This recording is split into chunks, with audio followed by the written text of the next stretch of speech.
মানুষ যখন গুনাহে লিপ্ত হয় তার সময় অনেক দ্রুত চলে যায়। মানুষের সময়ের বরকত উঠে যায় গুনার কাজের মাধ্যমে। দেখবেন যেই মানুষগুলো টেলিভিশন দেখে, যেই মানুষগুলো চায়ের দোকানে বসে থাকে, না করে কোনো নেকের কাজ, না করে কোনো দুনিয়াবি ভালো কাজ, বলে এই ধরনের মানুষের সময়গুলো দ্রুত চলে যায়। খেলা দেখতে বসে 7-8 ঘন্টা মুহূর্তের মধ্যে চলে যায়, কিন্তু ওই মানুষটা এক জায়গায় বসে, বৃদ্ধ মানুষও এক জায়গায় বসে 5-6 ঘন্টা ধরে খেলা দেখে, অসুবিধা নাই, মাজাও ব্যথায় না, গিরাও ব্যথায় না।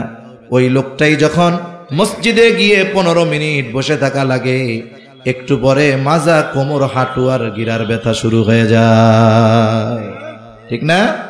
সাত দোকানে বৈশা পান চাবাইতে, বিড়ি খাইতে খুব মজা লাগে, 3 ঘন্টা শেষ, কিন্তু মসজিদে 5 ভাগে 1.5 ঘন্টা সময় উনার সহ্য হয় না। আছে না নাই এরকম কোন? তার মানে কি বুঝলাম? গুনার কাজে যদি আমরা লিপ্ত হই, আমাদের থেকে সময় দ্রুত চলে যাবে, সময়ের বরকত চলে যাবে। আর যদি নেকের কাজ করি, সময়ে বরকত হবে। এজন্য মসজিদের মধ্যে গিয়া কোরআন শরীফ 3 পৃষ্ঠা পড়ার পরে মনে হয় আরে আল্লাহ, মনে হয় 15 ঘন্টা কোরআন শরীফ পড়তেছি। কিন্তু মোবাইলে ফেসবুক চালাইলে, টেলিভিশনে সিনেমা নাটক দেখলে 5 ঘন্টা পার হয়ে যায়, মনে হয় হায় রে, চোখের পলকে সময়টা চলে গেল।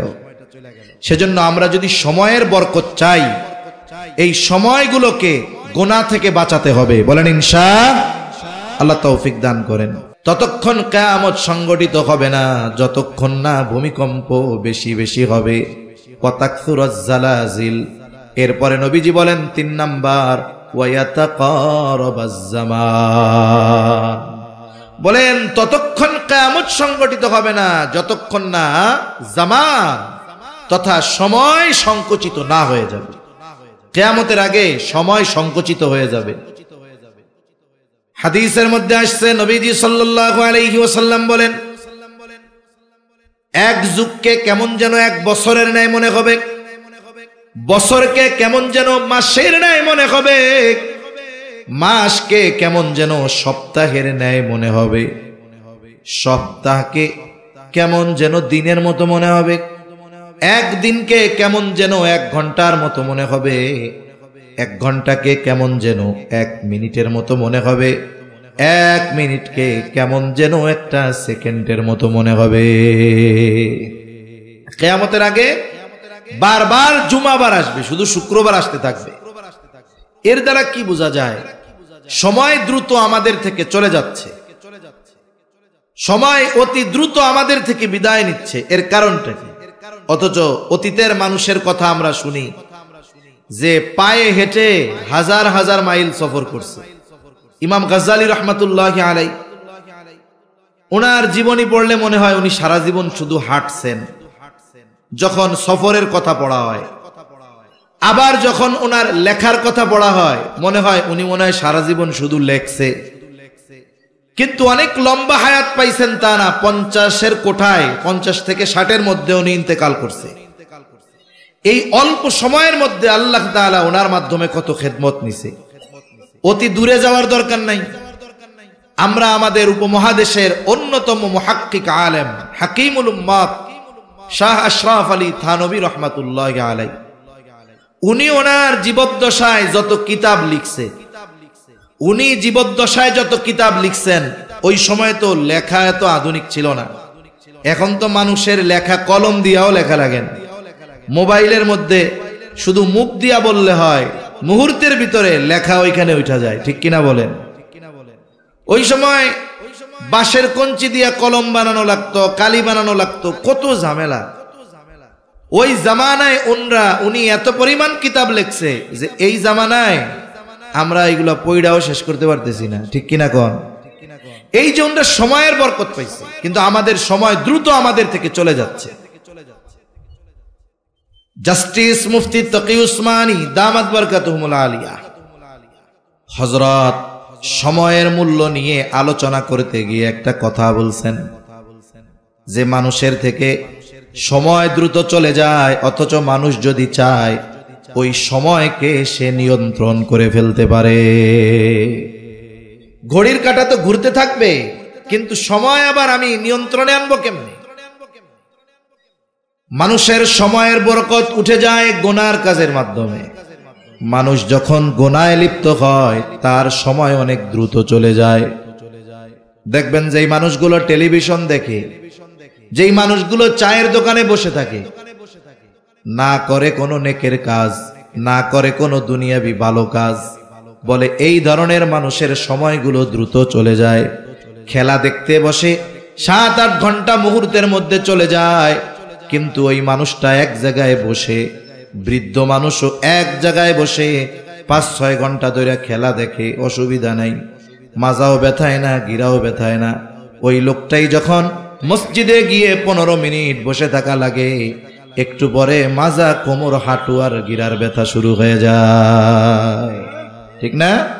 সাত দোকানে বৈশা পান চাবাইতে, বিড়ি খাইতে খুব মজা লাগে, 3 ঘন্টা শেষ, কিন্তু মসজিদে 5 ভাগে 1.5 ঘন্টা সময় ওনার সহ্য হয় না।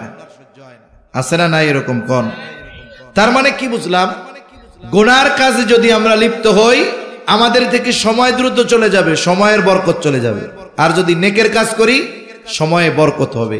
এজন্য মসজিদের মধ্যে গিয়া কোরআন শরীফ 3 পৃষ্ঠা পড়ার পরে মনে হয় আরে আল্লাহ, মনে হয় 15 ঘন্টা কোরআন শরীফ পড়তেছি। কিন্তু মোবাইলে ফেসবুক চালাইলে, টেলিভিশনে সিনেমা নাটক দেখলে 5 ঘন্টা পার হয়ে যায়, মনে হয় হায় রে, চোখের পলকে সময়টা চলে গেল। সেজন্য আমরা যদি সময়ের বরকত চাই, এই সময়গুলোকে গুনাহ থেকে বাঁচাতে হবে। বলেন ইনশাআল্লাহ, তৌফিক দান করেন।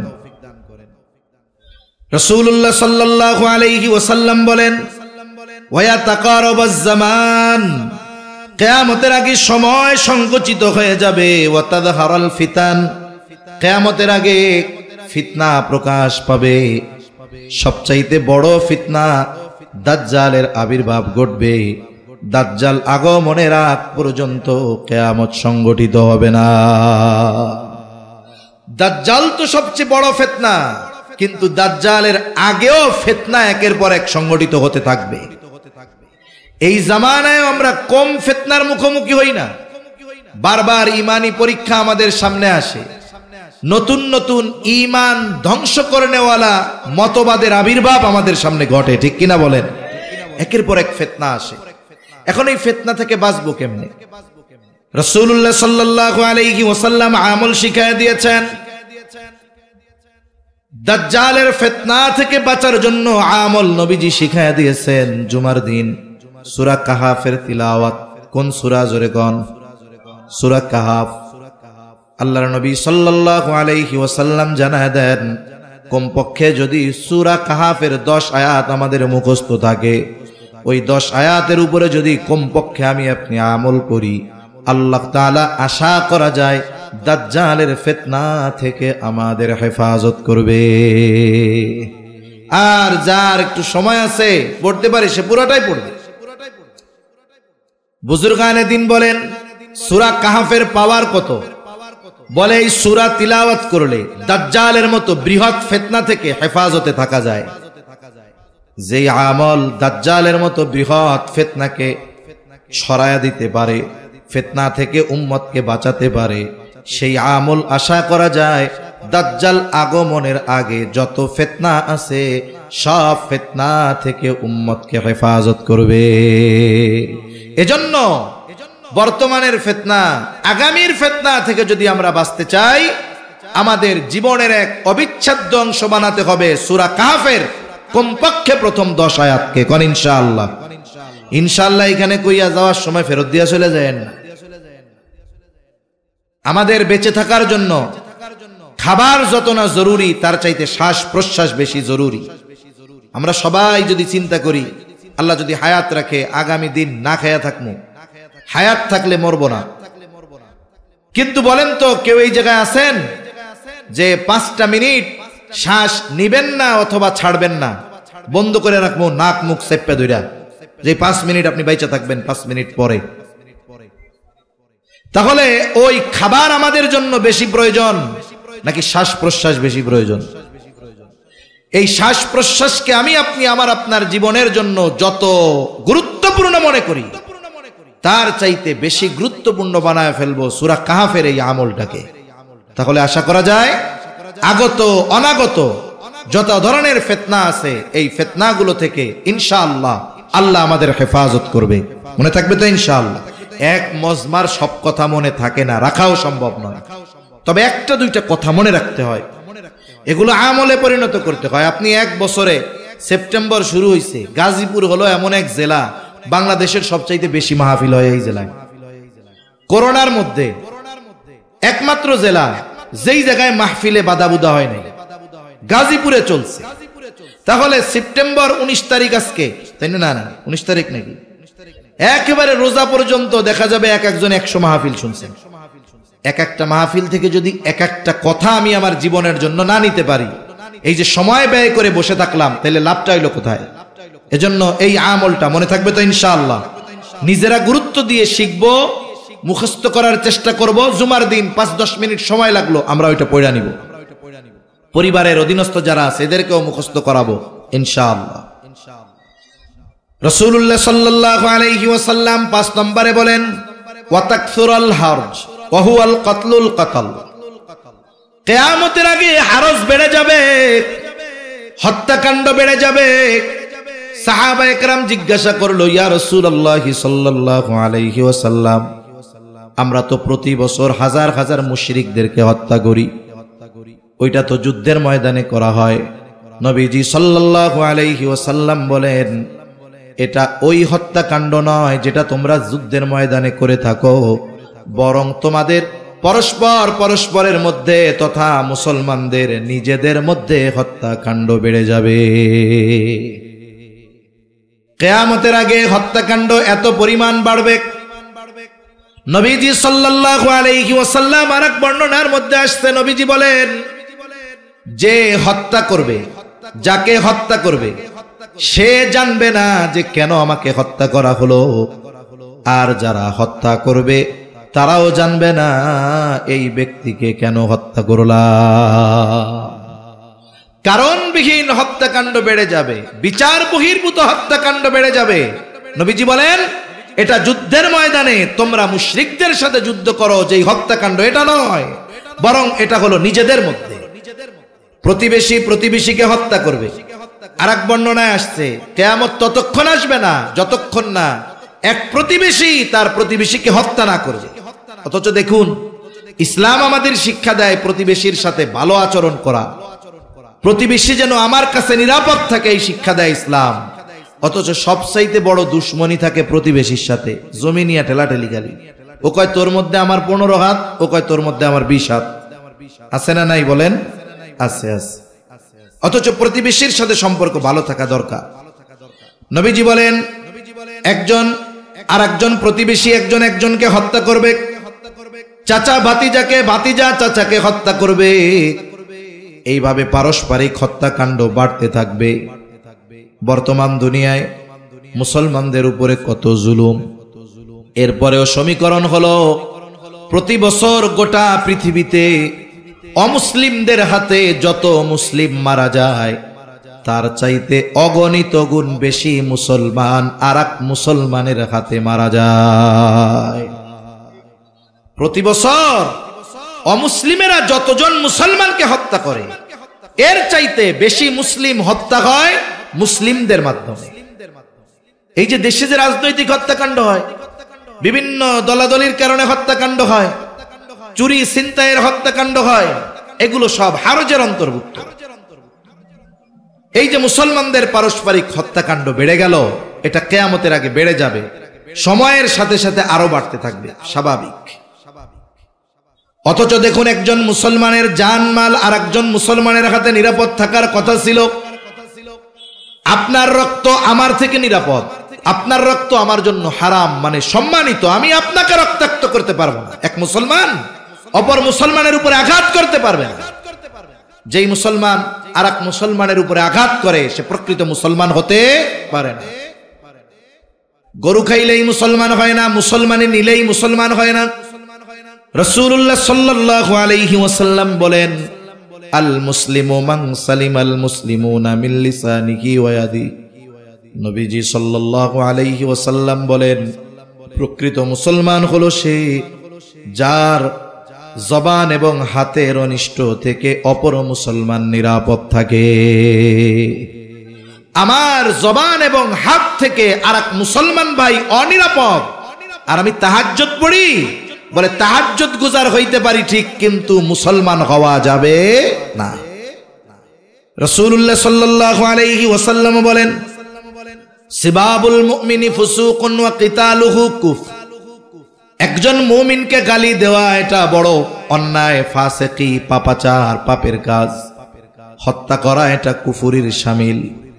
আর যে একজন ইমানদারকে হত্যা করলো, ওয়ামাইয়াকুতুল মুমিনা মুতাআম্মিদান ফাজাযাউহু জাহান্নাম, ইচ্ছা কইরা একজন ইমানদারকে যে হত্যা করবে তার ঠিকানা হবে জাহান্নাম, দীর্ঘকাল তাকে জাহান্নামে অবস্থান করতে হবে। শুধু তাই না, যেই ব্যক্তি অন্যায়ভাবে ইচ্ছাকৃত একজন মুমিনকে হত্যা করলো, সে কেমন যেন গোটা পৃথিবীর মানুষকে হত্যা করলো। এজন্য আমার আপনার দ্বারা যেন কোনো মুসলমান নির্যাতিত না হয়। তাহলে কি হবে আমার নামাজ, কি হবে আমার ইবাদত? আল্লাহ রাসূল সাল্লাল্লাহু আলাইহি ওয়াসাল্লামের কাছে দুইজন মহিলার ব্যাপারে কথা নিয়ে গেছে সাহাবায়ে কেরাম। নবীজির কাছে বলতে, ইয়া রাসূলুল্লাহ সাল্লাল্লাহু আলাইহি ওয়াসাল্লাম, একজন মহিলা সে কোনো ধরনের ইবাদত ছাড়ে না, একেবারে কোনো নফলও সে ছাড়ে না, কিন্তু তার প্রতিবেশী যারা আছে এদের সাথে খারাপ ব্যবহার করে। আরেকজনের ব্যাপারে বলা হলো, নবীজি সাল্লাল্লাহু আলাইহি ওয়াসাল্লাম, যেইটুকু না করলেই নয়, ফরজ ওয়াজিব যেটা না করলেই নয়, করতে বাধ্য, এই মহিলা ওইটুকু ইবাদত করে আর প্রতিবেশীর সাথে ভালো আচরণ করে। এই দুজনের মধ্যে কে উত্তম? নবীজি বললেন, যে ওই যে অল্প আমল করে ঠিক, কিন্তু প্রতিবেশীর সাথে ভালো আচরণ করে, ও আল্লাহর কাছে বেশি প্রিয়। সুবহানাল্লাহ। এই জন্য আমরা অনেক মানুষ আছি, ইবাদত করি, নামাজ কালাম ঠিকঠাক মতো পড়ি, অনেক পড়ি, কিন্তু দেখা যায় অপর মুসলমানের সাথে খারাপ আচরণ করি, আরেক মুসলমানরে কথার দ্বারা কষ্ট দেই, বকাঝকা দেই, অন্যায় অবিচার জুলুম তার হক নষ্ট করি। বলে এই নামাজ দিয়া জান্নাত পর্যন্ত পৌঁছানো যাবে না। তাহলে নবীজি বলেন, ওয়াতাকসুরুল হারজ, কিয়ামতের আগে হারজ বেড়ে যাবে, পারস্পরিক হত্যাকাণ্ড বেড়ে যাবে, নিজেদের মধ্যে হত্যাকাণ্ড বাড়বে, মুসলমান মুসলমানকে হত্যা করবে, ভাই ভাইকে হত্যা করবে, চাচা ভাতিজাকে হত্যা করবে। কিয়ামতের আগে এটা বেড়ে যাবে। 6 নম্বর, নবীজি সাল্লাল্লাহু আলাইহি ওয়াসাল্লাম বলেন, কিয়ামতের দিন মানুষের প্রাচুর্যতা, অর্থ এত বেড়ে যাবে যে তাদের সম্পদ উপচায়া পড়তে থাকবে। সাদকা করার জন্য মানুষ খুঁজে পাবে না। আজকে আপনাদের কাছে মাদ্রাসার জন্য চাওয়া হয়, দ্বীনি কাজের জন্য চাওয়া হয়, কিন্তু এক জামানা আসবে যদি আমরা বাইচা থাকতে চলেই আসে, তাহলে ওই সময় মানুষ সাদকা করার লোক খুঁজে পাবে না। মুফাসসিরিনে কেরাম বলেন, এটা হবে তখন দাজ্জাল ঈসা আলাইহিস সালামের হাতে যখন নিহত হবে, এরপরে মুসলমানদের প্রাচুর্যতা এত বাড়বে যে সাদকা নেওয়ার মতো লোক পাওয়া যাবে না। এই ধারাবাহিকতা এখন চলতেছে। আজ থেকে 30, 40, 50 বছর আগেও মানুষের খাবারের অভাব ছিল, এখন মানুষ কিন্তু খাবারের অভাবে খুব কম মরে। ফিলিস্তিনের গাজার মুসলমানদের কথা ভিন্ন, কারণ তাদেরকে তো এক অবরুদ্ধ জায়গায় রেখে দেওয়া হয়েছে। গোটা পৃথিবী থেকে খাবার তাদের কাছে পৌঁছায় দেওয়ার কোনো ব্যবস্থাপনা গ্রহণ করা কঠিন হয়ে যাচ্ছে, কিন্তু স্বাভাবিকভাবে যারা উন্মুক্ত আছে এদের খাবারের অভাব নাই।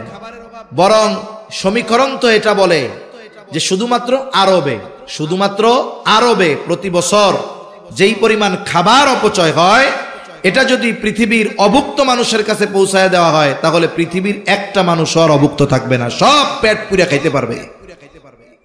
তা কিয়ামতের আগে এই প্রাচুর্যতা বেড়ে যাবে, মানুষের সম্পদ উপচিয়ে পড়বে। এইগুলো সংগঠিত না হওয়া পর্যন্ত কিয়ামত সংগঠিত হবে না। এবার আসেন আমি আমার পঠিত আয়াতের দিকে চলে যাই। আল্লাহ রাব্বুল আলামিন বলেন, ইন্নাল্লাহা ইনদাহু ইলমুস সাআহ, শুধুমাত্র আল্লাহ তাআলার কাছেই আছে কিয়ামতের ইলম, যে কিয়ামত কখন সংগঠিত হবে এর সুনির্দিষ্ট সময় আমাদের কারো জানা নাই। তবে রাসূলুল্লাহ সাল্লাল্লাহু আলাইহি ওয়াসাল্লাম কিছু আলামত বলে দিয়েছেন। ওই আলামত সমূহের মধ্য থেকে কয়েকটা আলামত আমরা জানলাম। হাদিসের আলোকে 6, 7, 8টার মতো আলামত আমরা আলোচনা করেছি। হাদিসে জিব্রিল থেকে 2টা, একটা হলো দাসী তার মনিবকে প্রসব করবে, 2 নাম্বার নগ্নপদ বিশিষ্ট মানুষগুলো উঁচু উঁচু অট্টালিকার মালিক হয়ে যাবে। আর এই হাদিসের মধ্যে জেনেছি কিয়ামতের আগে কিয়ামত ততক্ষণ সংগঠিত হবে না যতক্ষণ না আল্লাহ ইলম উঠায় নিয়ে যাবে। ইলম কেমনে আল্লাহ উঠাবে? বলে আলেমদেরকে উঠিয়ে নিয়ে যাওয়ার মাধ্যমে। কিয়ামত ততক্ষণ সংগঠিত হবে না যতক্ষণ না জালজালা বেড়ে যাবে। কিয়ামতের আগে তার মানে বেশি বেশি ভূমিকম্প হবে, সময় সংকুচিত হয়ে যাবে, একের পর এক ফিতনা আগমন করতে থাকবে। মানুষ মুসলমানেরা একে অপরের মধ্যে হত্যাকাণ্ড বেড়ে যাবে, সম্পদের প্রাচুর্যতা বেড়ে যাবে। এইগুলো যখন সংগঠিত হবে বুঝতে হবে কিয়ামত আর বেশি দূরে নাই, সেটা নিকটবর্তী হয়ে গেছে। তবে সুনির্দিষ্ট সময় যিনি জানেন তিনি কে? আল্লাহ। এরপরে আল্লাহ তাআলা এই যে মাফাতিহুল গায়েব, এই গায়েবের চাবিকাঠি, এই জায়গায় 5টা বিষয়ের কথা আল্লাহ উল্লেখ করছে। এই 5 বিষয়ের মধ্যে গায়েবের সব বিষয়গুলো আছে। 1 নাম্বার কিয়ামতের ইলম একমাত্র আল্লাহ তাআলার কাছে। এরপর 2 নাম্বার ওয়ায়ুনাজ্জিলুল গায়স, আর তিনি বৃষ্টি বর্ষণ করেন। তার মানে আকাশে মেঘ হলেই বৃষ্টি হয় না, সব মেঘে বৃষ্টি নামে না। এরকম একটা কথা আছে না, সব মেঘে বৃষ্টি হয় না। কোন মেঘ বৃষ্টি নামাবে এটার ফয়সালা কার হাতে? জোরে বলেন, আল্লাহ তাআলার হাতে। এজন্য অনেক সময় দেখা যায় যে মেঘে আকাশ পুরো ছেয়ে গেছে, পুরো দুপুরবেলা অন্ধকার হয়ে গেছে, আমরা মনে করতেছি আজ কেমন বৃষ্টি হবে, এক ঠেলায় বন্যা। কিন্তু একটু পরে একটা বাতাস আসছে, সব মেঘ মুহূর্তের মধ্যে পরিষ্কার হয়ে গেছে। হয় কি হয় না? হয়। এজন্য কখন বৃষ্টি হবে, কোথায় বৃষ্টি হবে, এটার ফয়সালা কার? জোরে বলেন, আল্লাহ তাআলার। এজন্য অনেক সময় দেখা যায় ওই এলাকায় বৃষ্টি, এই জায়গায় বৃষ্টি নাই, এই জায়গায় রোদ, ওইখানে বৃষ্টি। এজন্য আল্লাহ তাআলা কোন মেঘে বৃষ্টি নামাবেন, কোন মেঘ বৃষ্টি হয়ে জমিনে আসবে, এটা আল্লাহ ভালো জানে। এরপরে আল্লাহ তাআলা বলেন ওয়ায়ালামু মা ফিল আরহাম, মায়ের গর্ভে ছেলে না মেয়ে এটা দুনিয়ার কেউ জানে না, যিনি জানেন তিনি কে? এখন কইতে পারেন হুজুর আমরা তো জানি, আমরা আল্ট্রাসোনোগ্রাম করে জানি। জানেন কখন? যখন ওইটা পুরুষ অথবা নারীতে রূপান্তর হয় তখন। কিন্তু এই গঠন পাওয়ার আগে যে 4টা মাস সন্তান মায়ের পেটে থাকে, তুচ্ছ পানি হিসাবে থাকে কিছুদিন, জমাট রক্ত হিসাবে থাকে কিছুদিন, এরপরে একটা মাংসের পিণ্ড হিসাবে থাকে 40 দিন। এই সময় দুনিয়ার কোন বিজ্ঞানী আছে বলবে যে এই রক্তপিণ্ড অথবা ওই মাংসপিণ্ডটা ছেলে অথবা মেয়ে? এটা বলার ক্ষমতা দুনিয়ার কারো নাই। আমরা প্রযুক্তির মাধ্যমে জানতে পারি তখন যখন মায়ের গর্ভে আল্লাহ সন্তানকে আকৃতি দিয়ে দেয়। এজন্য আল্লাহ তাআলা বলেন ওয়ায়ুনাজ্জিলুল গায়স ওয়া ইয়ালামু মা ফিল আরহাম, আল্লাহ তাআলাই জানেন রেহেমের মধ্যে যেই সন্তান সেটা ছেলে না মেয়ে, এটা একমাত্র আল্লাহ জানেন মাতৃগর্ভে কি আছে। এরপরে আল্লাহ তাআলা বলেন ওয়ামা তাদরি নাফসুম মাযা তাকসিবু গাদা, কেউ জানে না আগামীকাল সে কি উপার্জন করবে। আমার নসিবে কি আছে এটা আমি জানি না। আমি আগামীকাল কি করব, কোথায় থাকব, জমিনের উপরে থাকবো না নিচে থাকবো, এটা আমরা কেউ জানি না। আজকে যার কিছুই নাই আগামীকাল হাতে তার কি আসবে সে জানে না। যে আজকে ধনী বলে আজকের সম্পদ আগামীকাল তার হাতে থাকবে কিনা জানে না। যে আজকে প্রধানমন্ত্রী সে জানে না যে পরের দিন 12টার পরে সে প্রধানমন্ত্রী থাকবে কিনা, ঠিক কিনা বলেন? এটা কেউ জানে না। যদি মানুষ জানতো তাইলে হয়তো আমল বুঝে শুনা করার চেষ্টা করতো, কিন্তু আল্লাহ তাআলা এই বিষয়ের নিয়ন্ত্রণটা নিজের হাতে রেখে দিয়েছেন, ঠিক কিনা বলেন? এজন্য আমাদের জীবনের গতিপথ পাল্টানোর দরকার। প্রত্যেকটা সময় এই খেয়াল করা দরকার যে আগামী দিনের সূর্যোদয় আমার নসিবে আছে কিনা জানি না। যদি প্রত্যেকটা রাতে আমি আপনি এই চিন্তা করে বিছানায় যাইতাম, এই চিন্তা করে যদি আমি আপনি ঘুমাইতাম যে আগামী দিনের সূর্যোদয় আমার নসিবে আছে কিনা জানি না, তাহলে আজ রাতটা আমি আল্লাহর কাছে ক্ষমা চাইয়া ঘুমাই, আজ রাতটা আমি তওবা করে ঘুমাই, আজকে থেকে আমি আমার মন্দ কাজগুলো ছেড়ে দেই। যদি এই চিন্তা আমার আপনার মধ্যে থাকতো, তাহলে সমাজের মানুষের নীতি নৈতিকতা উত্তম সুন্দরে পরিণত হয়ে যাইত। এজন্য আগামীকাল আমরা কি করব, কে কি করবে, এটা কেউ জানে না। আমরা কেউ জানি না আগামীকালের অবস্থা কি। এরপরে আল্লাহ তাআলা বলেন, ওয়ামা তাদরি নাফসুম বিআইয়ি আরদিন তামুত, কেউ জানে না কোন স্থানে সে মৃত্যুবরণ করবে। আমাদের প্রত্যেকের মৃত্যুর সময় যেমন সুনিশ্চিত, আমাদের প্রত্যেকের মৃত্যুর জায়গাও তেমন সুনিশ্চিত। আমার মৃত্যু যেখানে লেখা আছে, আমার কর্ম আমাকে সে জায়গায় নিয়ে যাবে, যে ওই জায়গায় আমার মৃত্যু আছে। মানুষ অনেক সময় আফসোস করে, আরে কেন যে যাইতে গেছিল বাজারে, বাজারে না গেলে কি আর রোড অ্যাক্সিডেন্ট হইয়া মরতো? বলে ওর মরা তো লেখা আছে ওই জায়গায়। এটা ঠেকানোর আর কোনো উপায় আছে? ঠেকানোর কোনো উপায় নাই। এজন্য আমি আপনি জানি না কোথায় আমার মৃত্যু, কোন জায়গাতে আমার মৃত্যু আল্লাহ লিখে রাখছেন, এটা আমরা কেউ জানি না। তবে হ্যাঁ, ওই নির্দিষ্ট জায়গা যেখানে আমার মৃত্যু, এটা যদি আমার অজানাও থাকে, ওইখানে পৌঁছানো যদি আমার পক্ষে অসম্ভব হয়, তাহলে আমার নিয়তি ওইখানে আমাকে নিয়ে যাবেই, এ ব্যাপারে কোনো সন্দেহ নাই। অনেকের নসিবে মৃত্যু লেখা থাকে মদিনায়, ওর কবর হবে জান্নাতুল বাকিতে। ও সুস্থ মানুষ এখান থেকে যায়, ওই জায়গায় ওর মৃত্যু হয়ে যায়। অনেকের ভালো কাজে আল্লাহর রাস্তায় বের হইছে, দাওয়াতে তাবলীগে, সুস্থ মানুষ, আল্লাহ তাআলা ওই দিনাজপুরের এক জায়গায় তার মৃত্যু লেখা রাখছে, ওই জায়গায় সে চলে গেছে। কোনো কাজ নাই, সারাদিন বের হয় না, অসুস্থ মানুষ, একদিন বাজারে যাইতে গেছে, ওই যাওয়ার সময় পড়ে মারা গেছে। তার মানে আমরা কেউ জানি না, ওমা তাদরি নাফসুন বিআইয়ি আরদিন তামুত, কেউ জানে না কোন জমিনে তার মৃত্যু আছে। এজন্য এই বিষয়গুলোকে আল্লাহ তাআলা নিজের নিয়ন্ত্রণে রাখা দিছে। এই বিষয়গুলোকে আল্লাহ তাআলা সবার নিয়ন্ত্রণে দেন নাই, রাসূল আকরাম সাল্লাল্লাহু আলাইহি ওয়াসাল্লামের নিয়ন্ত্রণেও দেন নাই, এগুলোকে আল্লাহ তাআলা নিজের কাছে রেখে দিয়েছেন। এজন্য আমাদের সদা সর্বদা প্রস্তুত থাকা, যে কোন সময় কোন জায়গায় আমার মৃত্যু চলে আসে বলা যায় না। কত মানুষ প্রবাসে যায় পরিবারের মুখে হাসি ফোটানোর জন্য, একটা সময় ওই জায়গায় তার মৃত্যু হয়ে যায়। কত মানুষের মৃত্যু এমন হয় যে ওই জায়গা থেকে তাকে আর পরিবার আনতে চায় না, চিন্তা করে 2-4 লাখ খরচ করে আনার দরকার কি, ওই জায়গায় মাটি দিয়া দিক, এই টাকাটা আমাদের পরিবারের কাজে লাগবে। এজন্য কার কোন সময় কোন জায়গায় মৃত্যু হবে কেউ জানে না। এই যে গায়েবের 5টি বিষয়, এর মধ্যে পৃথিবীর গায়েব সম্পৃক্ত যত বিষয় আছে সব বিষয়গুলো অন্তর্ভুক্ত। এজন্য আল্লাহ তাআলাও বলেন, ইন্নাল্লাহা আলিমুন খাবীর, নিশ্চয়ই আল্লাহ তাআলা সর্বজ্ঞ, সম্যক অবহিত, তিনি সব কিছু জানেন, সব কিছুর ইলম তার কাছে আছে। কি কোথায় সংগঠিত হবে, কিয়ামত কোথায় সংগঠিত হবে, এই যে মাতা পিতার ওই মিশ্রিত পানি, এটা কি ছেলে না মেয়েতে রূপান্তরিত হবে, এটা আল্লাহ জানেন। কোন মেঘ জমিনের বাসিন্দাদেরকে পানি বর্ষণ করবে, এটা আল্লাহ তাআলা জানেন। আগামী দিন আমার অবস্থা কি হবে, এটা আমি জানি না, আল্লাহ জানেন। কোথায় আমার মৃত্যু হবে, এটা আমরা কেউ জানি না, যিনি জানেন তিনি কে? আরো জোরে বলেন কে?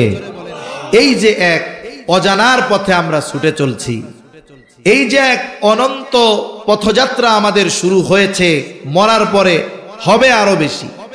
এখনো আমরা অনন্তকালের পথিক, মঞ্জিল শুধু পরিবর্তন হবে।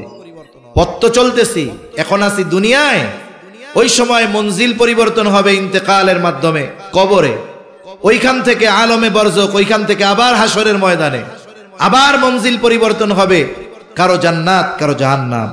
এজন্য বুদ্ধিমান মুমিন যারা এই বিষয়গুলোকে সামনে রেখে, তাদের উচিত ওই অনন্তকালের পথযাত্রার জন্য যেই পাথেয়গুলো দরকার এগুলো সংগ্রহ করা। করব তো ইনশাআল্লাহ। সাথে সাথে কিয়ামতের প্রতি সুদৃঢ় বিশ্বাসী হব, কারণ কিয়ামতের ব্যাপারে যার যত বিশ্বাস দৃঢ়, দুনিয়ার কর্ম তার তত সুন্দর।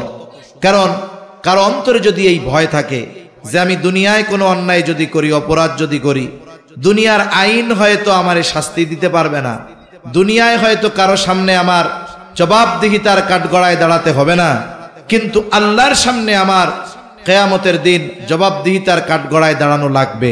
বলেন তো এই চিন্তা যার মধ্যে আছে, তার সামনে যদি কেউ না থাকে, সিসি ক্যামেরাও যদি না থাকে, ওই যে পরকালে আল্লাহর সামনে দণ্ডায়মান হওয়ার চিন্তা, ভয়, তাকে গুনার থেকে ফিরায় রাখবে কি রাখবে না? জোরে বলেন, রাখবে। এজন্য আমরা কিয়ামতের ব্যাপারে দৃঢ় বিশ্বাসী হব।